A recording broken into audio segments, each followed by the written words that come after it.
Hey guys, tonight we are not going to be looking at the grand sweep of history. No kings, no queens, no epic battles. We are going to be using our imaginations as a kind of sensory time machine to travel back and experience what the world actually felt like for an ordinary person in the Middle Ages. We're going to explore the forgotten textures, the lost tastes, and above all the overwhelming smells of the past. Honestly, with our modern obsession with hand sanitizer and scented candles, most of us probably wouldn't survive the aroma of a Tuesday afternoon, let alone the actual hardships. So before you get comfortable, take a moment to like the video and subscribe, but only if you genuinely enjoy what I do here. I'd also love to know where you're tuning in from tonight and what time it is for you. It's always fascinating to see this community assembling from every corner of the globe. Now dim the lights, maybe turn on a fan for that soft background hum, and let's ease into tonight's journey together. You awaken slowly, not all at once, but in a gradual tide of sensation.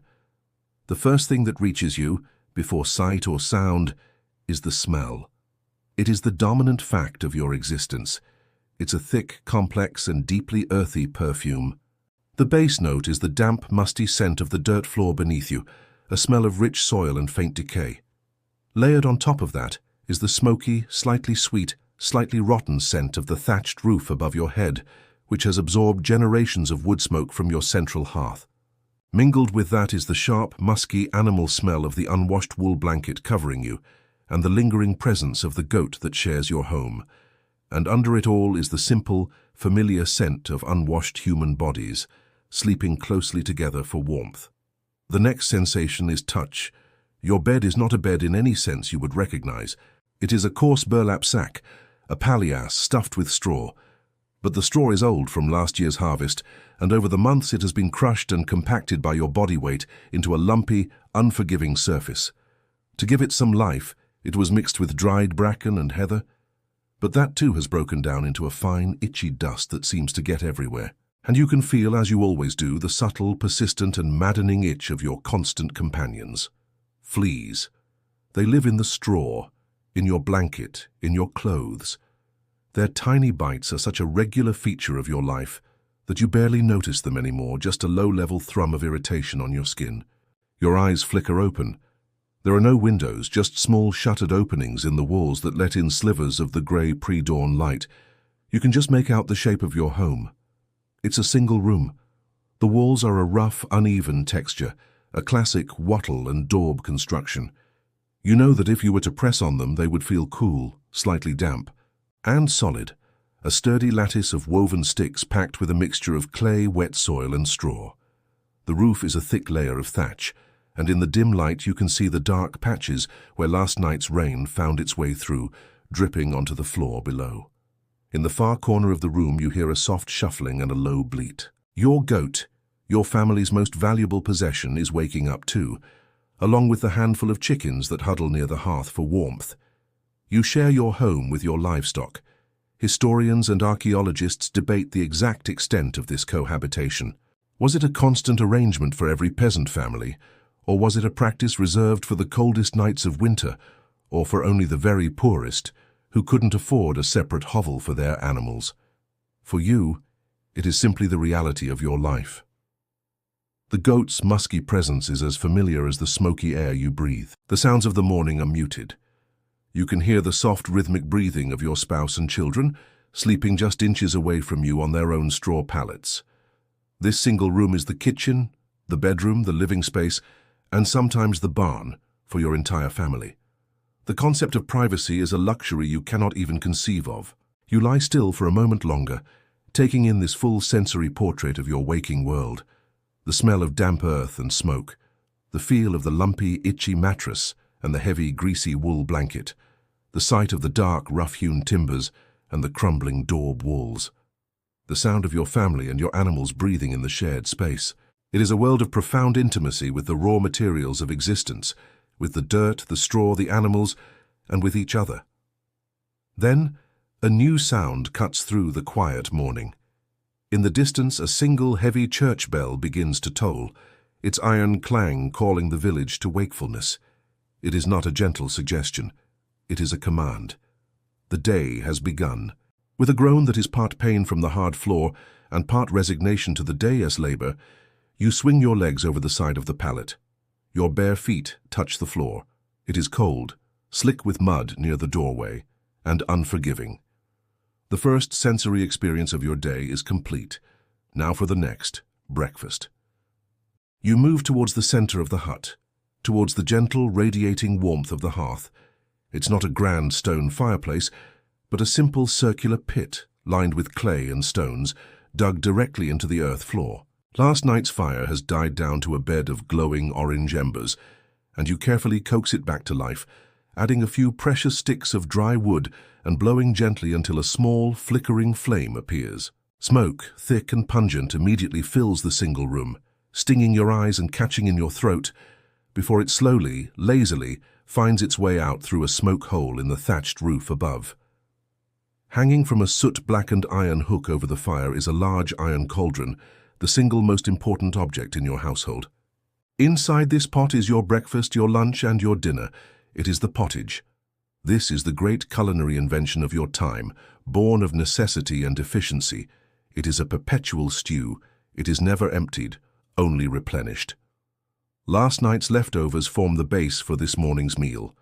Later today, whatever vegetables you can gather, a handful of wilted cabbage leaves, a tough-skinned turnip, perhaps a wild onion, will be chopped up and thrown in to simmer for hours, enriching the mix for the evening meal. The pot is a living, bubbling history of your family's diet. You take a simple carved wooden bowl and use a long-handled ladle to scoop yourself a serving. The smell rises up to meet you. It is not an appetizing aroma, but it is a familiar one. It smells of boiled grains, oats and barley mostly, and the earthy, slightly sulfuric scent of cabbage and leeks. It is the smell of sustenance, thick and filling. You look down at the bowl. The pottage is a thick, grayish-brown, lumpy sludge. There are no bright, distinct colors, no crisp textures. Every ingredient has been boiled for so long that it has surrendered its individual identity to the collective mush. It is the color of the earth, of the river mud, of survival. With a wooden spoon, you take your first mouthful. The taste is exactly what you expect, bland. There is the mild, watery flavor of the boiled vegetables and the plain, starchy taste of the grains. There are no spices to liven it up. Pepper, cinnamon, and cloves are unimaginably expensive luxuries from faraway lands, worth more than you could earn in a year. Salt, too, is a precious commodity, used sparingly to preserve meat, not to be wasted on a daily stew. So the primary flavor is essentially the absence of flavor. But there is another sensation, one you are so accustomed to that you barely register it. As you chew the soft mush, you feel a distinct hard crunch, grit. It is the unavoidable seasoning in every meal you eat. The grain used to thicken the pottage was ground at the village mill between two massive stones, a process that always scrapes fine dust and sand into the resulting flour. The vegetables were pulled from the earth and given only a cursory wipe before being tossed into the pot, their skins still carrying the memory of the soil they grew in. The feeling of chewing on a bit of sand is not a sign of a poorly prepared meal. It is simply the texture of food itself. You taste only this blandness, this gritty, boiled reality. But food historians debate the true flavor profile of a perpetual stew like this. Could the constant, slow simmering and the endless layering of ingredients, yesterday's leek, last week's turnip, perhaps the bone of a rabbit from a month ago, create a deep, complex, savory base? A kind of rich, brothy umami flavor that is lost to our modern palates, a comforting depth that your tongue, unaccustomed to the loud, sharp flavors of salt and spice, might not even register as a distinct taste. Perhaps, but for you, it just tastes like pottage. Alongside your bowl you have a thick slab of dark, heavy bread. It is not for spreading with butter, but for using as a tool. It is your spoon, your trencher. You tear off a piece and use it to scoop up the thick stew. The bread itself is dense and moist, with a slightly sour taste from the fermented starter used to make it rise. When you have finished your pottage, you will eat the stew-soaked bread itself. Nothing is wasted. You wash it all down with a cup of thin, watery ale, a small beer that is more hydrating than intoxicating. It tastes sour and weak, but it is safer than the river water. Your breakfast is complete. Your stomach is full. a pleasant feeling of warmth spreading through you, but your palate is utterly unstimulated. The meal was not about pleasure, or flavor, or enjoyment. It was about fuel. It was about taking in enough energy to face a long day of hard physical labor.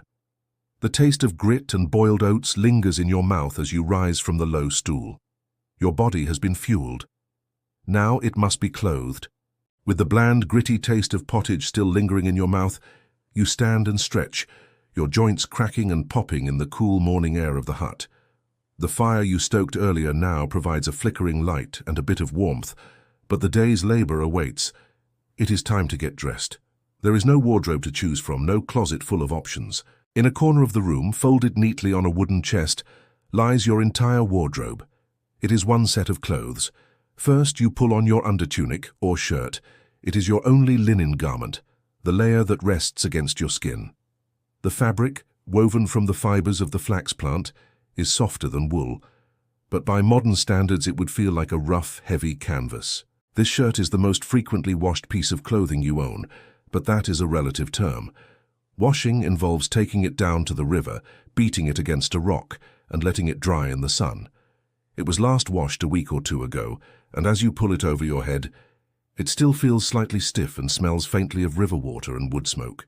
Over this, you pull on your main garment, your outer tunic known as a coat. This is the piece of clothing that defines your sensory world. It is made of wool, spun, and woven by your own family, and the first sensation is the itch. It is a coarse, relentless scratchiness, especially around your neck and on your forearms where the fabric makes the most contact with your skin. This is not the soft, luxurious wool of a nobleman's cloak. This is rough, thick, homespun yarn, designed for durability above all else.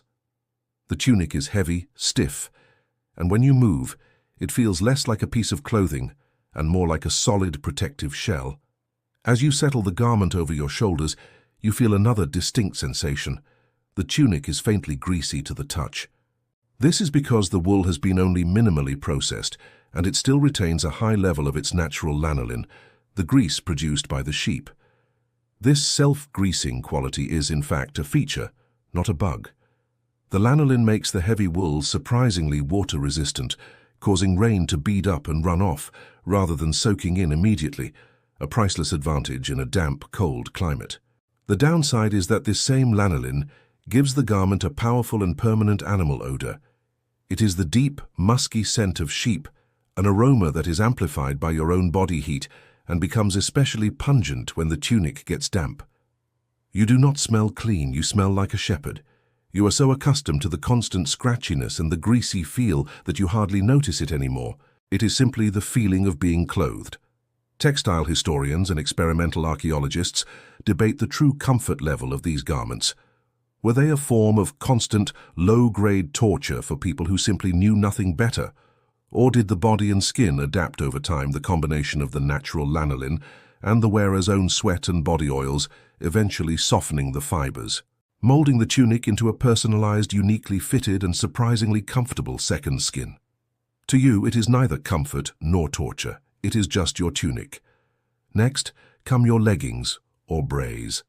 They are also made of a coarse, woven wool, held up not by an elastic waistband, but by a simple leather belt cinched tight around your waist. Finally, you put on your shoes. They are simple leather turn shoes, made from a single piece of hide that has been stitched together and turned inside out. They have no hard sole, just a soft layer of leather between your foot and the ground. They offer protection from mud and dirt, but you can feel every single sharp stone and twig through their thin bottoms. This entire outfit, your only outfit, is almost never washed. To wash wool in hot water would be to risk shrinking it into a useless felted lump. To clean it, you might brush the dirt off when it's dry or scrape at a stain with a knife. The result is that your clothes are a living record of your life. They carry the scent of your sweat from yesterday's labor, the soot from the hearth, the dirt from the fields, and the ever-present, greasy animal smell of the wool itself. You stand fully dressed, encased in your heavy, smelly, itchy, but incredibly functional armor. It is a uniform of pure utility, designed to protect you from the wind, the rain, and the cold. Comfort and style are alien concepts. This outfit is here to help you survive the day. Now fully armored, you grab your simple wooden hoe from beside the door. You push aside the heavy cloth flap that covers the entrance and step out of the smoky darkness of your hut and into the morning, ready to face the much larger, more complex sensory world of the village that awaits you. You follow the rhythmic clang of the hammer and the sharp mineral scent of burning coal to its source, the smithy. It isn't so much a building as a three-walled open-air shed with a soot-blackened roof, designed to allow the ferocious heat and smoke to escape. As you get closer, the sensory world changes completely. The organic smells of mud and manure are overwhelmed, incinerated by a wave of dry, intense heat that washes over you, making your skin prickle and your eyes water. The sound is the next thing you feel, for you feel it in your bones as much as you hear it with your ears. It is the deafening, percussive, and somehow deeply satisfying clang of a heavy hammer striking hot iron on an anvil. It is a sound of pure power, a sound that punctuates the life of the village. Beneath that dominant rhythm, you can hear the deep, whooshing roar of the great bellows breathing life into the fire, and the violent, explosive hiss of hot metal being quenched in a trough of water. You stand at the edge of the smithy, waiting, observing the raw elemental dance within. This is the fiery heart of your community, and the blacksmith is its high priest. He is a man made of muscle and soot, his bare arms, thick as tree limbs, gleaming with sweat in the firelight. His leather apron is scarred with burns, his face smudged with black, and his eyes are narrowed against the incandescent glow of the forge. He is the master of the most vital technology your world possesses, for he creates and repairs the very tools that allow you to grow food, build your homes, and defend your lives. He is not working alone on this task. For heavy work, he uses a striker. The blacksmith, the master, holds a great glowing bar of iron on the anvil with a long pair of tongs. With a smaller hammer, he gives a quick, light tap-tap on the exact spot he wants shaped. In perfect rhythm, a younger, equally powerful apprentice standing opposite him swings a massive, two-handed sledgehammer down onto that exact spot with a mighty clang that sends a shower of bright orange sparks into the air. Tap-tap, clang, tap-tap, clang. It is a violent, percussive, and perfectly coordinated dance, a two-man engine of creation. The source of all this heat and power is the forge itself, a deep, brick-lined hearth filled with a roaring bed of charcoal, glowing with a heat that seems to warp the very air above it. A massive pair of bellows, operated by a long wooden lever, pumps a steady stream of air into the coals, forcing them to a shimmering, white-hot temperature. The charcoal he uses is the key to his craft. Metallurgists and historians who study medieval technology debate the quality and consistency of this fuel. Was it carefully produced from specific hardwoods to create a clean, high-temperature fire? Or was it a cruder, less refined fuel that made reaching the shimmering, almost liquid heat required for forge welding, the magical and difficult art of joining two pieces of metal into one solid piece, a constant and frustrating gamble? The blacksmith and his striker finish their task, creating a new, heavy hinge for the great door of the village church. The master smith plunges the glowing hinge into the quenching trough, and the smithy is momentarily filled with a dense cloud of hissing, boiling steam. The deafening hammering stops, and in the relative quiet the blacksmith turns his attention to you. You show him your hoe, its iron head wobbly and loose on the wooden shaft. He takes it from you, his hands calloused and seemingly immune to the heat, and examines it with a critical eye. He gives a short, dismissive grunt. For a man who can weld iron, this is a trivial repair. He takes the hoe head, thrusts it deep into the glowing heart of the forge, and gives the bellows a few powerful pumps. You watch as the magic happens. The black iron begins to glow, first a dull cherry red, then a bright fiery orange, and finally a brilliant yellow-white. It seems to lose its solidity, its hard edges softening in the intense heat until it looks as pliable as warm wax. With his tongs he plucks the glowing metal from the fire and places it on the anvil. Using his own one-handed hammer, he delivers a series of swift, precise, and powerful blows. He is not just banging the metal, he is reshaping the socket, tightening it, making it whole again. Then, while it is still glowing hot, he forces the iron hoe head back onto the end of your wooden handle. There is a sizzle and a puff of smoke as the hot iron sears the wood, burning its way into the grain and creating a perfectly tight, custom fit. He inspects the joint for a moment, then dunks the entire end of the hoe into the quenching trough. Another hiss of steam, and it is done. He hands it back to you. The iron is still warm, and the wood around it is blackened and smells of charcoal. You grip the handle. The head is solid, immovable, stronger than it was before. You have just witnessed a small act of transformation, a moment of creation in a world that so often feels defined by decay. You thank the smith, promising him a share of the vegetables you will harvest with this very tool, and step out of the fiery, acrid and deafening world of the forge, back into the familiar sensory landscape of the village. The hoe feels solid and ready in your hand. Now you can finally head to the fields. The deep, bone-weary ache from your day in the fields has settled in your muscles, a familiar reminder of your station in life. That evening, you decide that the few extra eggs your chickens have laid and a small, carefully carved wooden spoon you made in the winter months must go to market. To get a fair price, you cannot sell them in your small village. You must travel to the nearest walled town, a journey of several hours on foot. So the next morning, long before the sun is high, you set out. The walk itself is a pleasant transition. The familiar landscape of your own village and its open fields gives way to woodlands and pastures you see less often. The sensory world is clean and simple. The smell of damp leaves, the sound of birdsong, the feel of the cool morning breeze. But after 2 hours of walking, you see it on the horizon. It is not a cluster of huts like your own village, but a solid, intimidating presence. A great stone wall punctuated by taller watchtowers rising from the landscape. This is the town. As you draw closer, the scale of it becomes more apparent. The wall is a massive feat of engineering, a declaration of security and importance. You join a growing stream of people, all heading for the same destination, the main gate. It is a tall, arched gateway set into a formidable stone gatehouse, and it serves as a bottleneck for all commerce and travel. The air becomes thick with the sounds of creaking cartwheels, the braying of donkeys, and the shouts of people greeting each other or arguing with the town guards who stand watch, occasionally collecting a small toll from merchants bringing in goods to sell. You squeeze your way through the crowded gateway, and the moment you step inside the walls, the entire sensory world changes with a shocking immediacy. It is an assault. The first thing that hits you is the sound. The relative peace of the countryside is utterly shattered by a deafening, chaotic wall of human noise.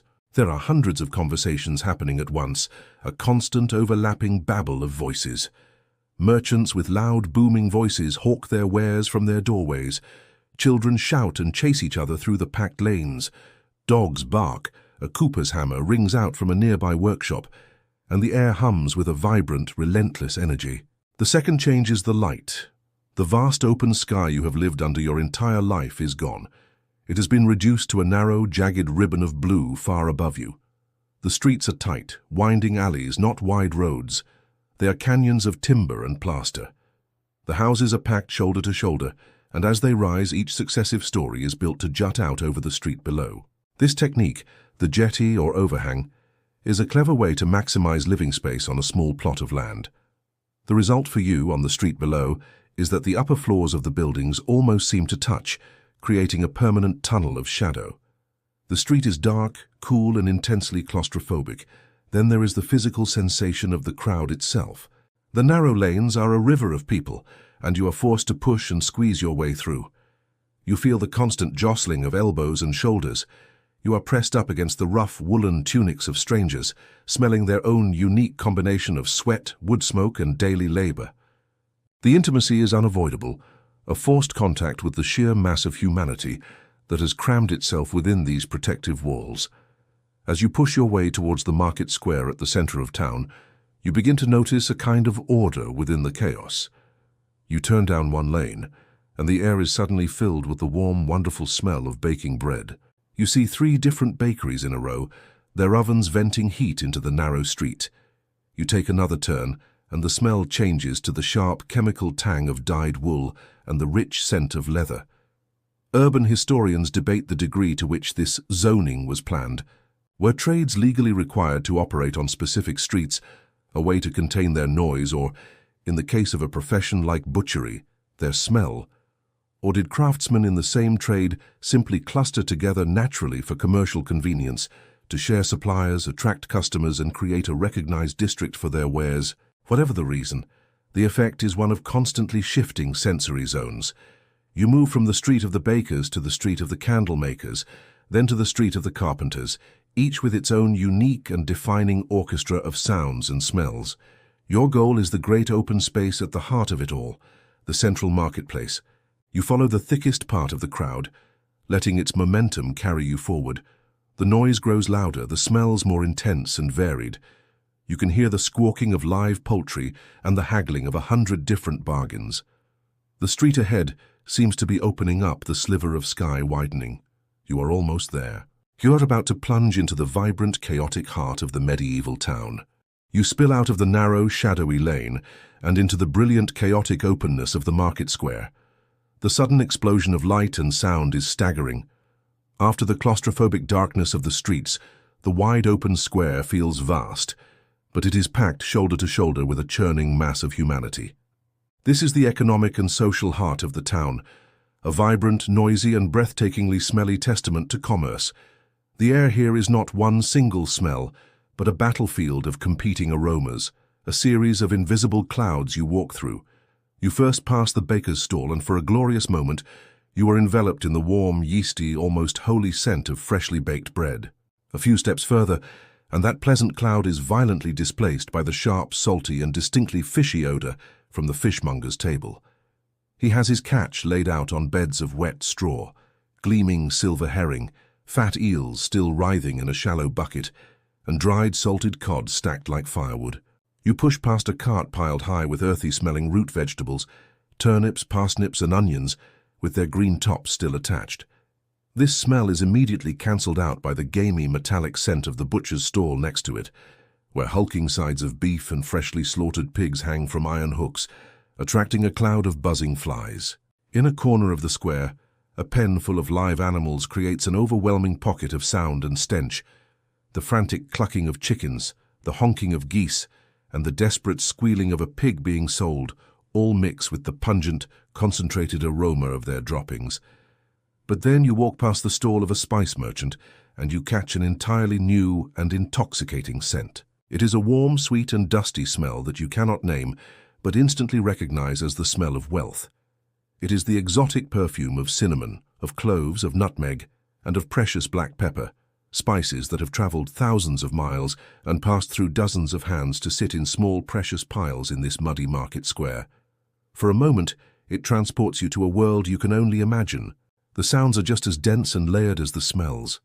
The air hums with the constant overlapping negotiations of 100 different transactions. A woman with a booming voice haggles fiercely over the price of a bolt of woolen cloth.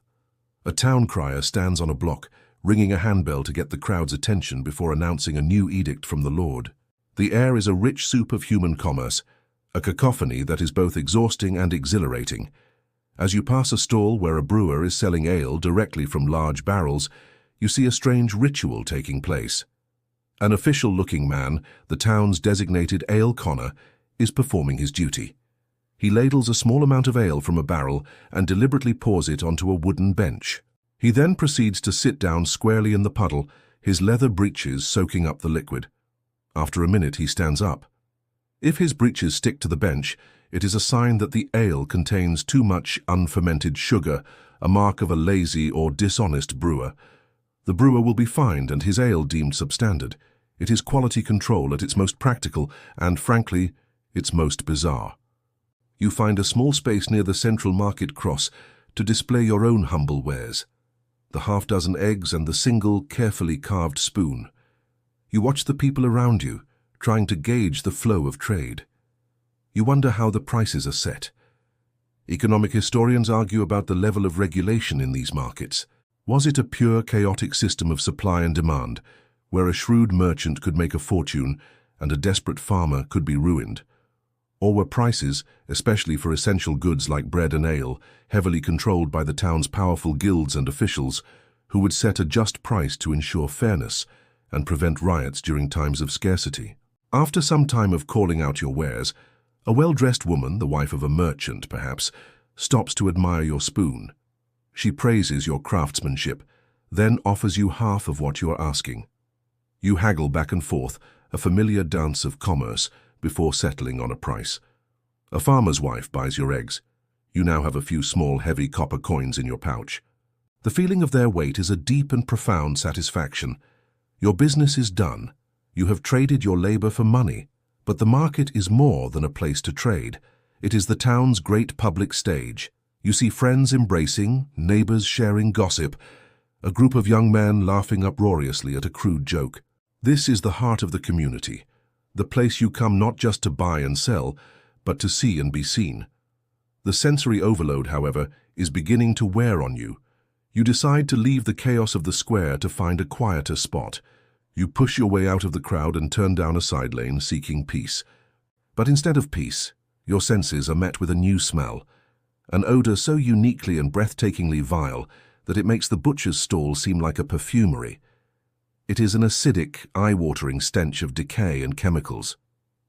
You have, by accident, stumbled into the tanner's district. You leave the village behind, the clang of the blacksmith's hammer and the complex tapestry of smells fading with each step.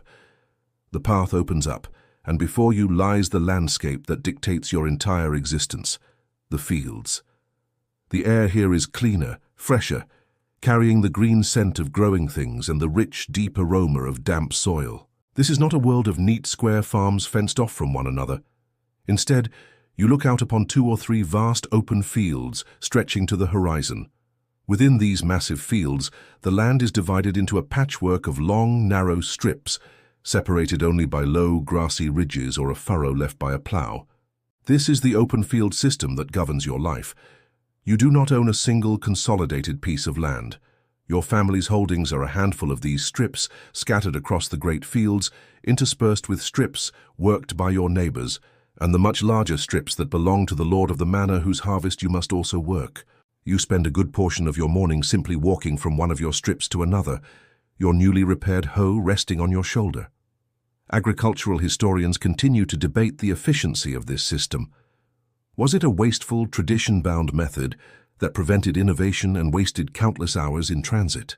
Or was it a clever and sophisticated form of risk management, ensuring that a patch of rocky soil, a localized swarm of pests, or a sudden hailstorm couldn't destroy a single family's entire crop for the year, thereby spreading the risk and the potential reward across the entire community? For you, it is simply the way things have always been done. You arrive at your first strip of land, a section of earth designated for growing peas and beans. The task today is simple, repetitive, and backbreaking. You must weed, and you must break up the soil around the young plants. You grip the wooden handle of your hoe, the fresh char from the blacksmith's repair still a dark ring on the wood, and you begin to work. The first sensation is the strain in your body.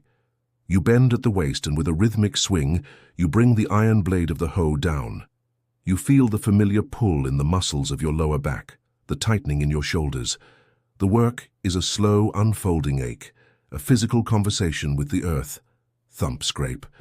Thump, scrape. The hoe bites into the soil, pulling up the stubborn weeds and aerating the ground around your precious plants. The feeling of the tool in your hands is a world of sensation in itself. The wooden handle is not smooth and varnished. It is worn from years of use, polished by the sweat of your own hands in some places, rough and splintery in others. You are careful to hold it just right, to avoid a sliver of wood driving into your palm. As the sun climbs higher in the sky, the heat becomes a physical presence. You feel it on the back of your neck, a relentless, pressing warmth. Sweat begins to trickle down your temples and into your eyes, the salt stinging them. The rough, greasy wool of your tunic becomes heavier, damper, and the itchiness intensifies with the heat. But there are other, more pleasant sensations. Each time your hoe breaks the earth, a rich, clean smell rises up to meet you, the smell of dark, fertile soil, the very scent of life and potential. It is a welcome antidote to the concentrated stenches of the village. You pull up a clump of weeds, and their green, slightly sharp, peppery scent fills the air for a moment before fading.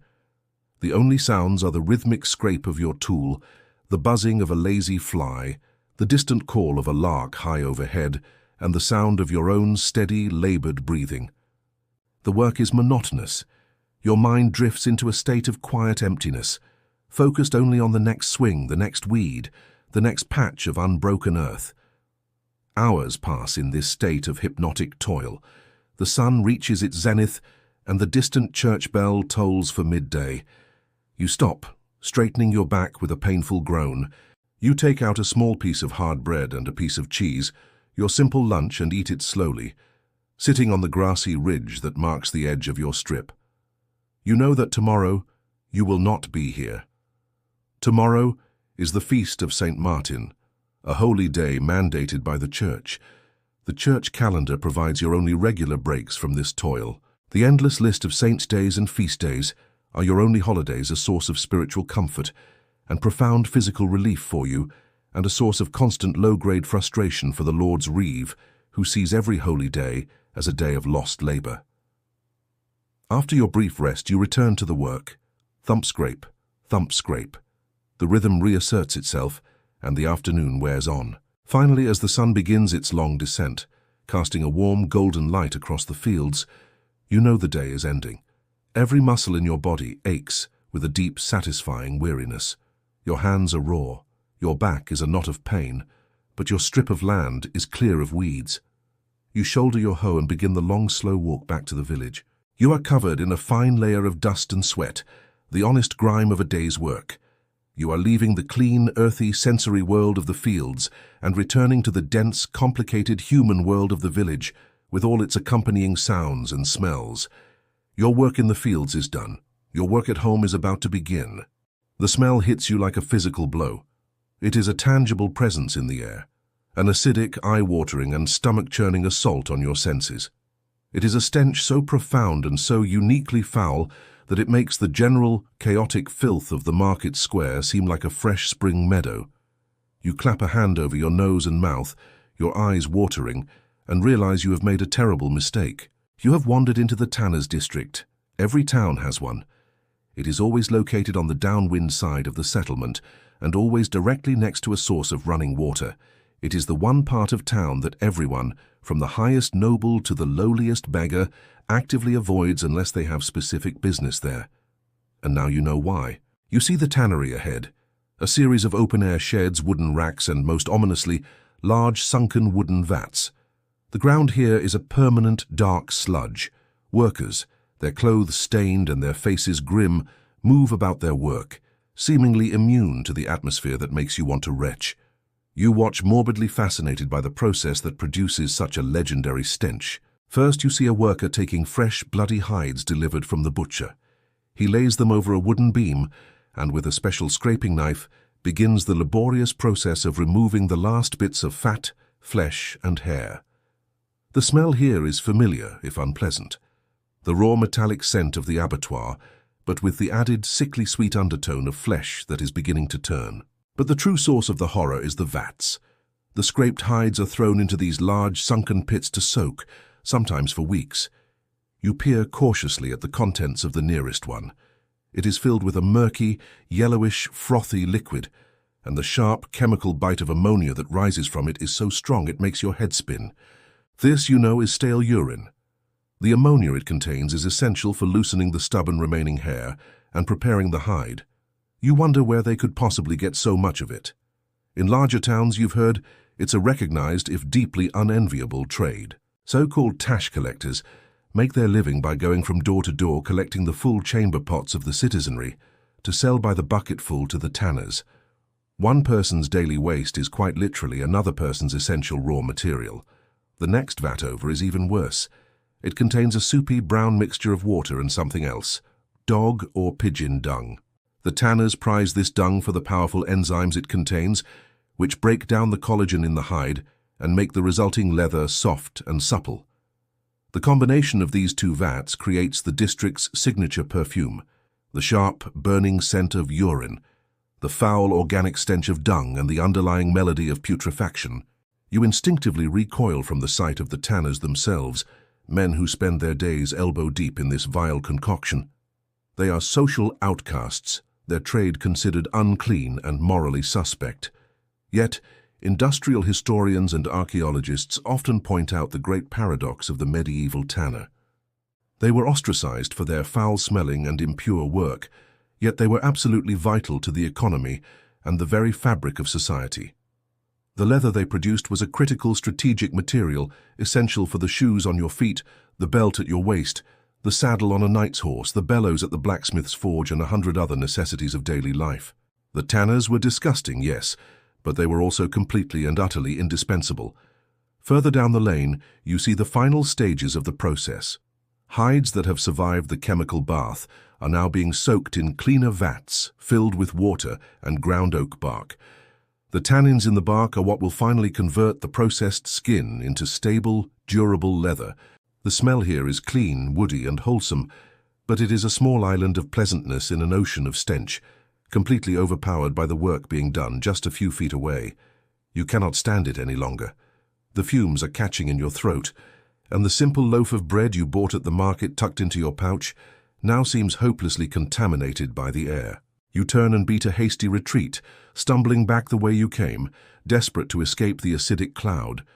The memory of the smell, sharp and foul, seems to cling to the inside of your nose, a phantom stench that will follow you for the rest of the day. You have just experienced the absolute lowest, most extreme point of the medieval sensory world.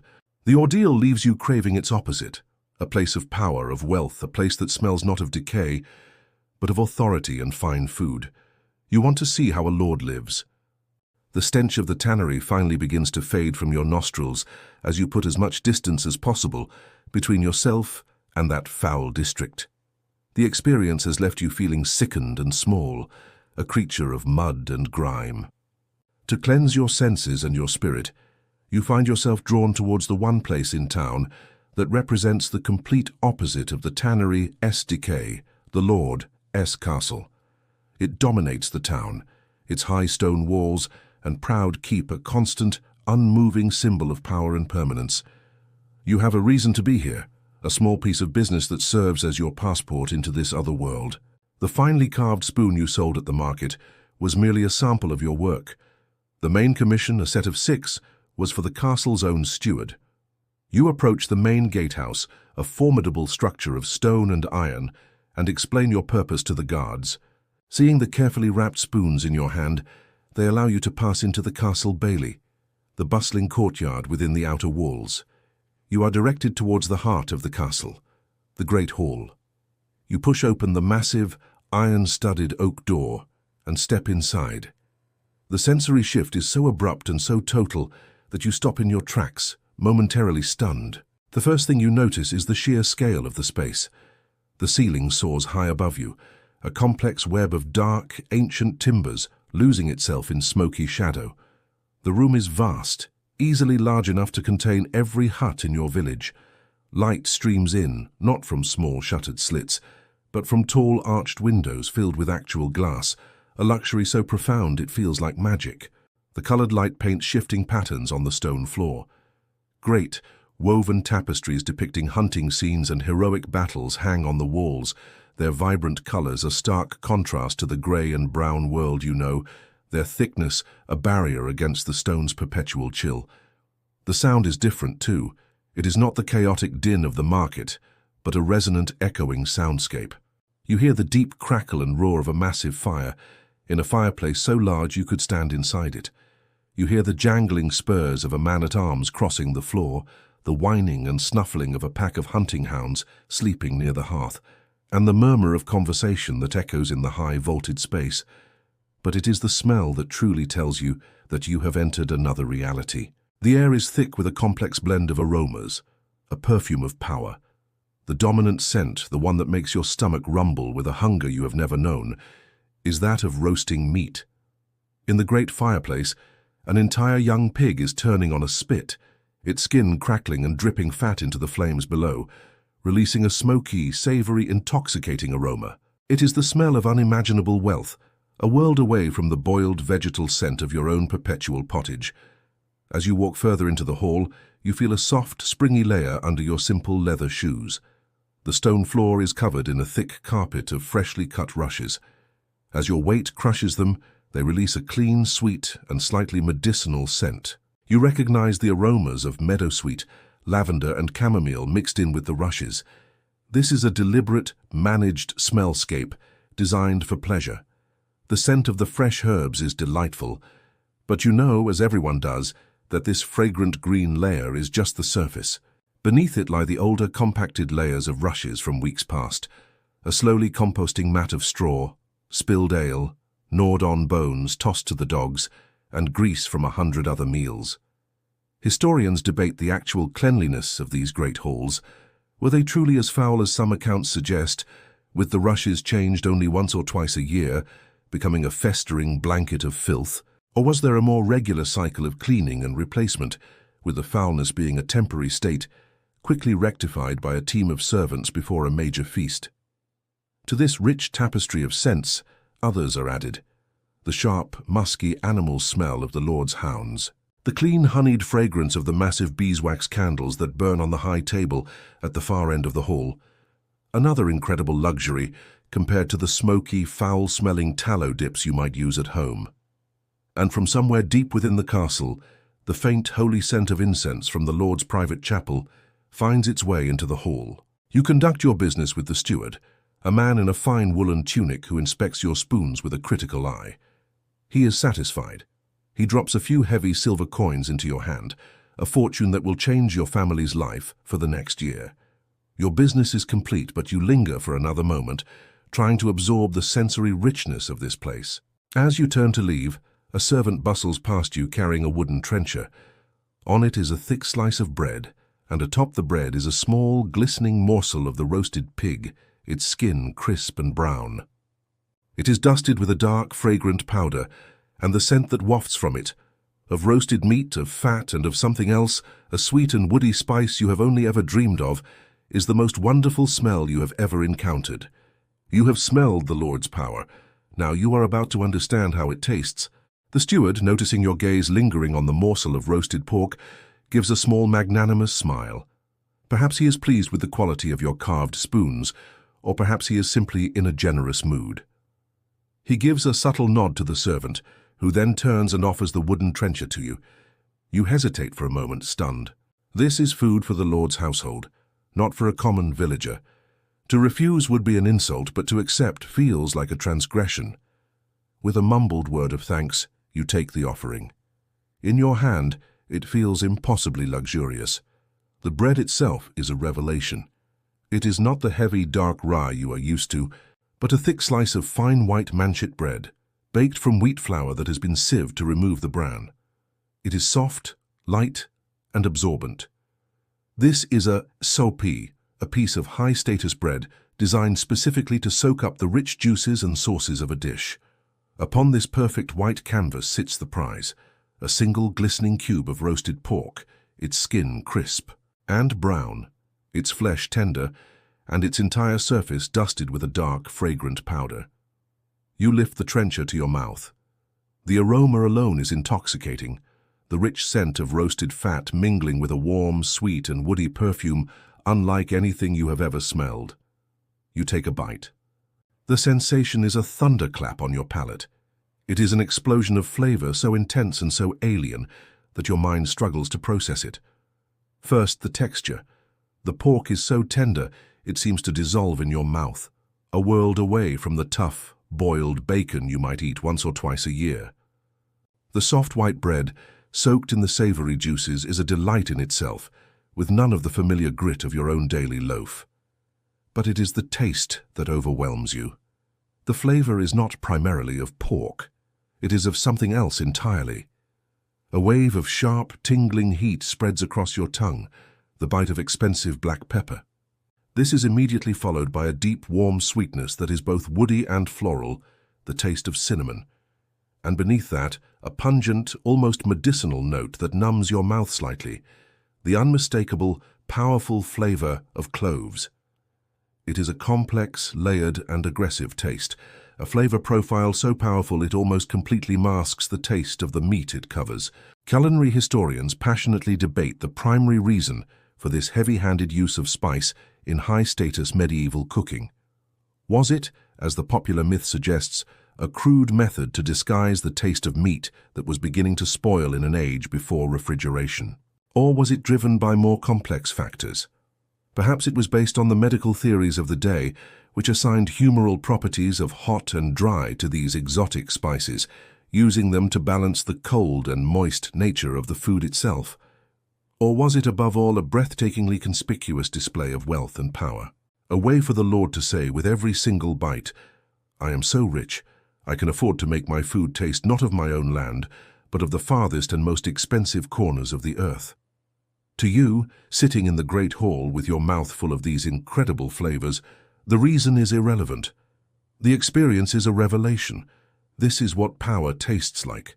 It is complex, it is overwhelming, and it is utterly divorced from the simple earthy realities of your own diet of pottage and barley bread. It is the taste of a different world. You slowly chew and swallow the single precious bite. The powerful, warm, spicy flavor lingers on your tongue and in your throat, a ghostly perfume that you will carry with you for the rest of the day. You look up at the high table where the Lord and his family are eating entire plates of this food, casually wiping their greasy fingers on scraps of bread and washing it down with dark red wine drunk from polished pewter goblets. For them, this is an everyday sensation. For you, it is a story you will tell your grandchildren. The sensory gulf between your world and theirs feels as wide and deep as the sea the spices had to cross to get here. With a final, grateful nod to the steward, you turn and leave the great hall, the heavy silver coins a comforting weight in your pouch. You step out from the castle's cool, smoky, meat-scented interior and back into the familiar, chaotic sensory world of the town. The taste of cloves and cinnamon is still on your tongue, a secret, luxurious memory. The experience, so controlled and so deliberately crafted, makes you think of the only other place you know where the senses are so carefully and powerfully manipulated to create an impression of power and otherworldliness, the village church. You walk away from the Lord's castle and out of the town gates, the silver coins a heavy, reassuring presence in your pouch, the memory of spice a warm ghost on your tongue. The experience in the great hall was a glimpse into a world of curated sensation, a place where smells and tastes are deliberately crafted to signify power and pleasure. It makes you think of the only other place in your life where the senses are so carefully manipulated, not for worldly power, but for spiritual authority. As you walk the long path back to your village, you feel a pull towards its stone heart, the church. You arrive back in your village as the sun is beginning its long, slow descent. The church stands apart from the humble wattle and daub huts that surround it. It is the only building made entirely of stone, a solid, permanent anchor in a world of mud and wood. Its presence is a constant, silent declaration of God's eternal power versus the fleeting, fragile lives of the people who worship within it. You push open the heavy, iron-banded wooden door and step inside. The transition is absolute. The warm, late afternoon air is replaced by a deep, profound and cellar-like cold. The thick stone walls hold a chill that never truly leaves, a coolness that feels ancient and holy.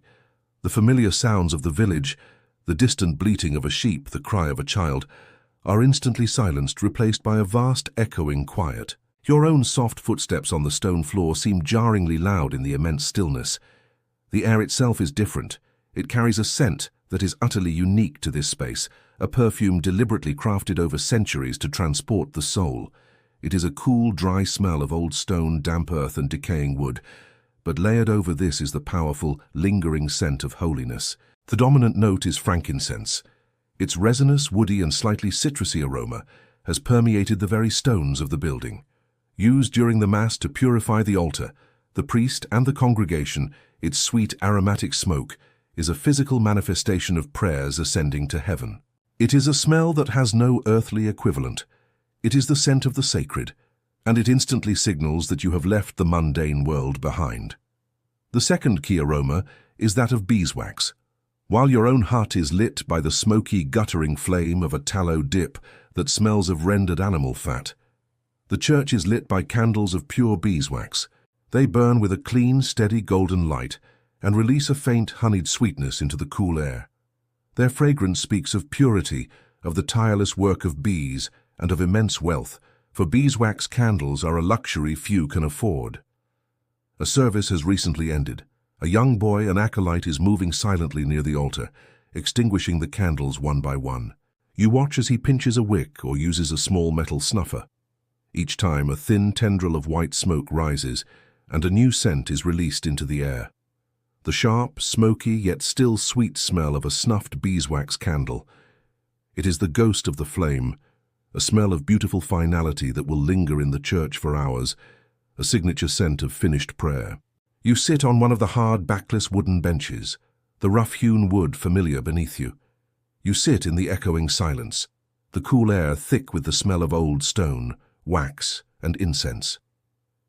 Art historians and liturgists discuss the highly deliberate nature of this sensory experience, the deep resonant acoustics that can take a single priest's chant and make it sound like the voice of God, the darkness pierced by shafts of richly colored light from the stained glass windows, the powerful non-earthly smells.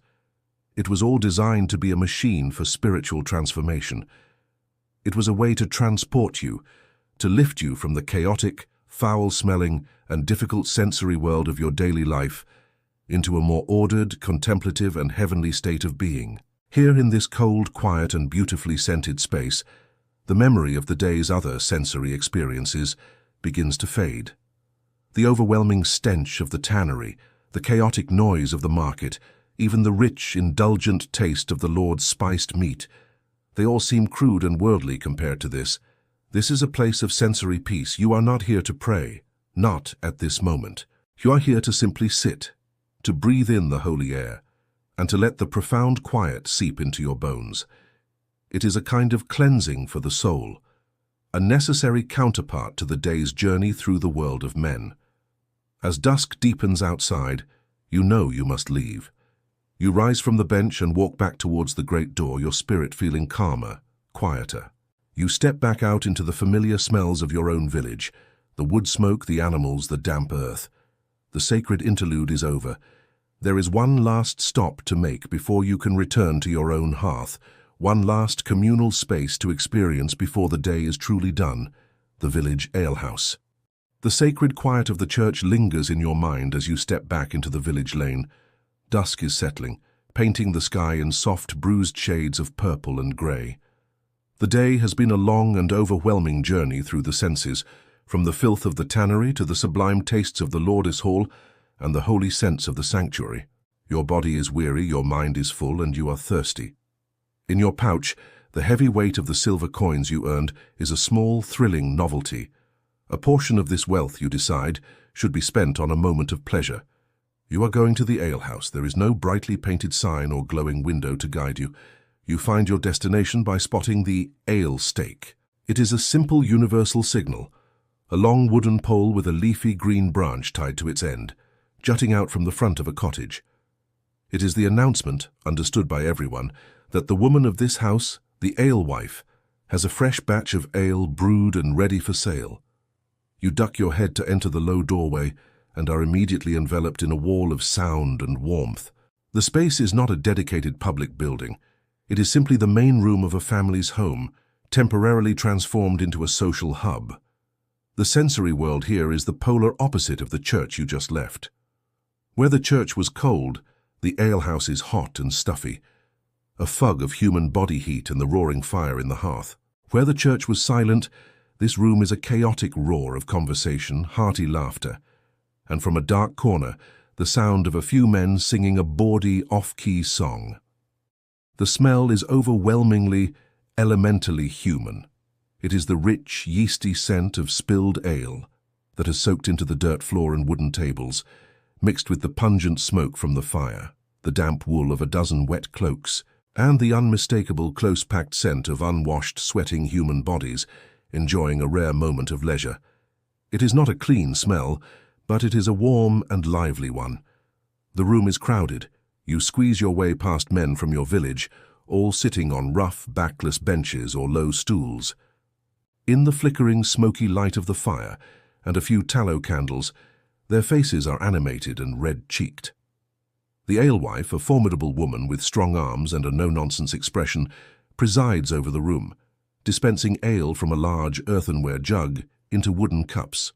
You approach her, place one of your precious coins on the makeshift bar, and receive a full, foaming cup in return.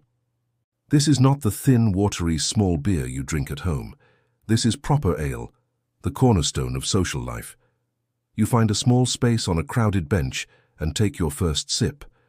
The ale is cloudy, served at the temperature of the room, and the taste is strong and sour, with a malty sweetness underneath.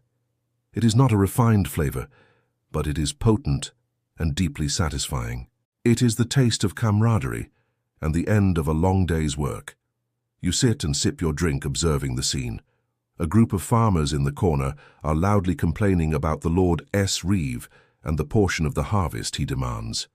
Two young men are boasting of their strength, trying to catch the eye of the alewife's daughter. A man you barely know is telling a long, rambling story to anyone who will listen. Social historians are divided on the primary function of the alehouse. Was it, as you feel it is now, a mostly harmless and vital place for recreation and community bonding, a space where men could share news, frustrations, and companionship? Or was it, as the village priest so often thunders from the pulpit, a hotbed of sin, a den of drunkenness, gambling, idle gossip, and even seditious talk against one's betters? Looking around the smoky, loud, and cheerful room, you feel it is mostly the former. This is the village's talking place, its news hub. Here you learn whose cow is sick, who is quarreling with their neighbor over a boundary stone, and who caught a massive fish in the river last week. It is a raw, unfiltered, and essential part of your social world. Despite the grime and the noise, there is a profound comfort here. The warmth from the fire, the warmth from the strong ale spreading through your veins, and the simple, uncomplicated warmth of being surrounded by your fellow men. You finish your cup. The combination of the ale, the heat, and the exhaustion from your long day begins to weigh heavily on your eyelids. The loud stories start to blur into a pleasant, meaningless drone. It is time to go. You give a nod to the men on your bench, rise, and make your way back to the door. You step out of the small pocket of loud, smoky, human warmth and into the night. And the change is absolute. You are plunged into a world of profound darkness and an even more profound silence. You push aside the heavy door of the alehouse and step outside. The transition is so sudden and so absolute, it feels like stepping into another world. The loud, smoky, human warmth vanishes behind you, and you are plunged into a cool, silent, and almost total darkness. The day is over. The medieval night has begun. The darkness is not merely the absence of light. It is a physical presence. It is a thick, velvety blackness that swallows the world, erasing familiar shapes and distances. There are no streetlights, no glowing signs, no ambient glow from a distant city. The darkness is complete. The only illumination comes from a pale sliver of moon hanging in the sky and the faint flickering orange light that leaks from beneath the door of a distant hut. Your own village, a place you can navigate by memory in the daylight, has become a strange and treacherous landscape of unseen obstacles and deep shadows. The second profound change is the silence.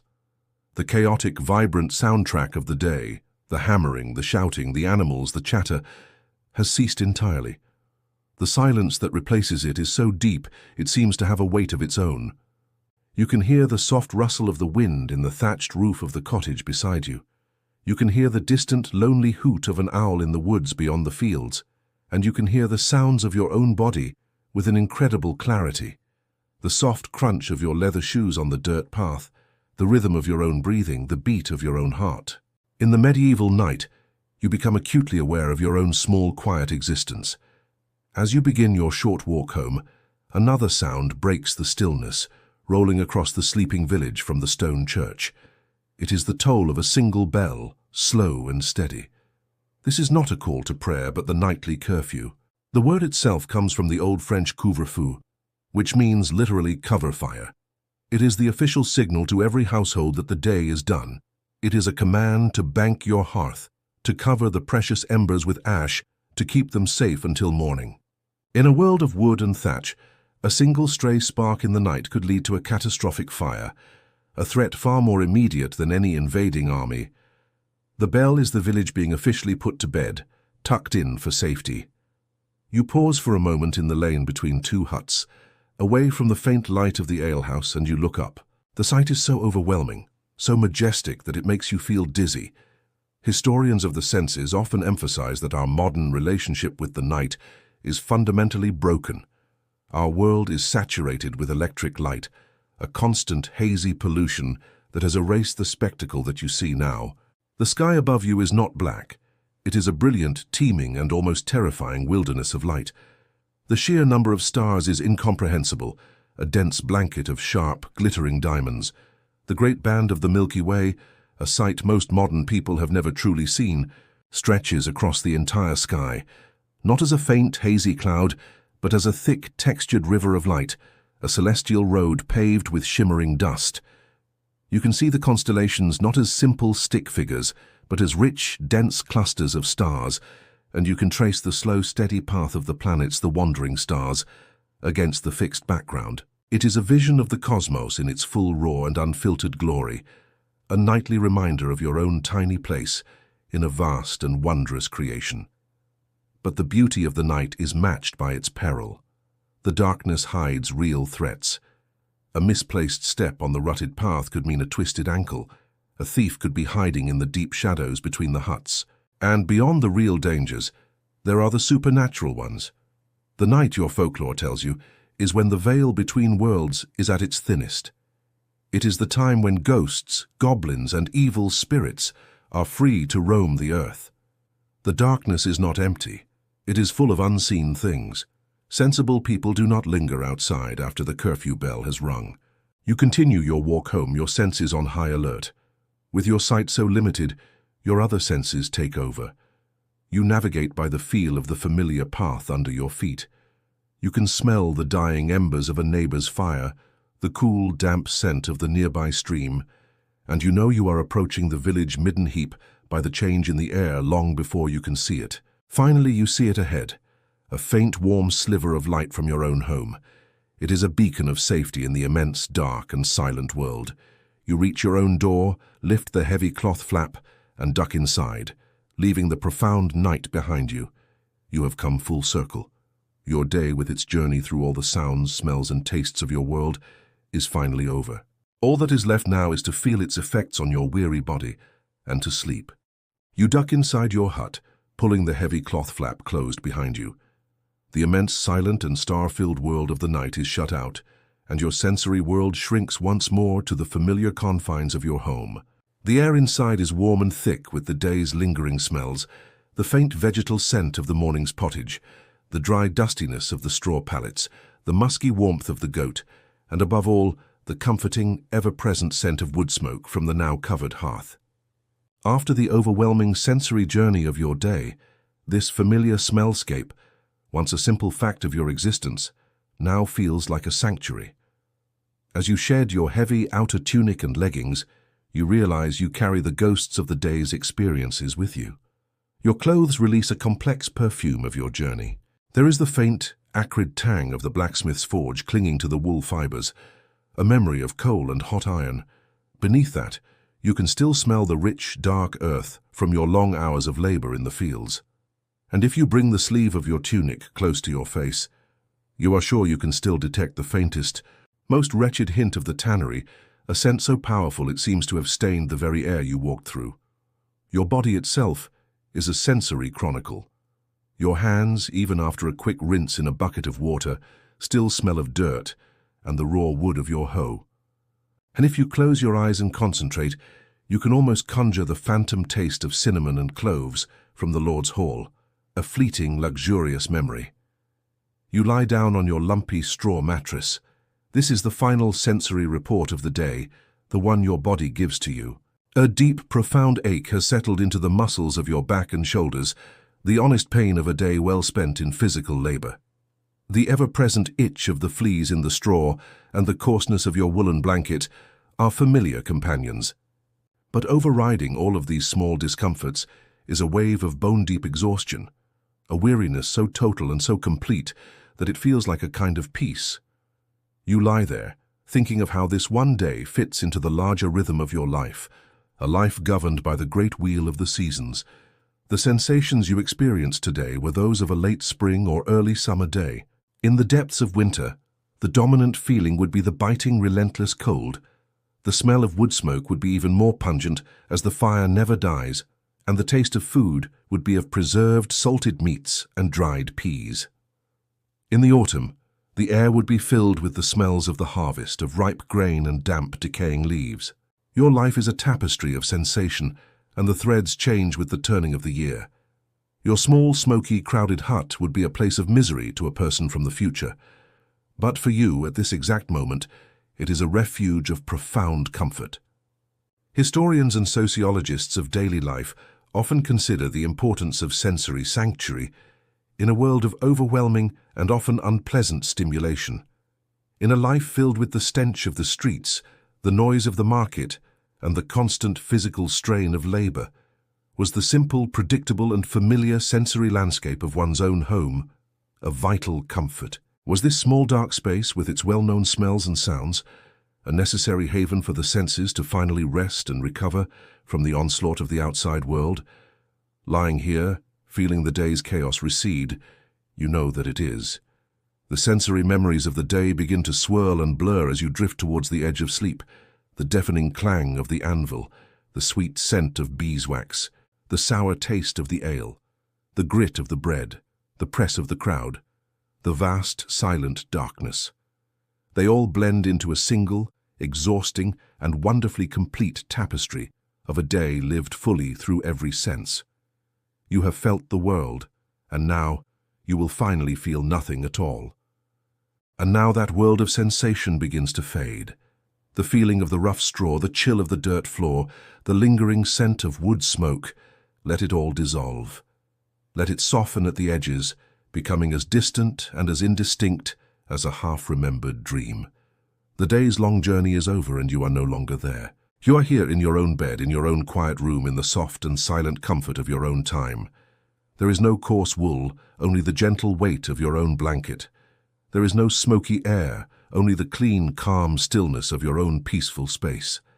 All the noise and the smells and the textures of that other world are gone, replaced by a profound and welcome quiet. There is nothing left for you to see, nothing left for you to feel, nothing left for you to do but to let go. Allow the deep, comfortable silence to settle over you, and let the gentle tide of sleep carry you away from all the shores of the waking world, out into a calm, dark, and peaceful sea. Rest now. Your journey is done. End of script. Sweet dreams.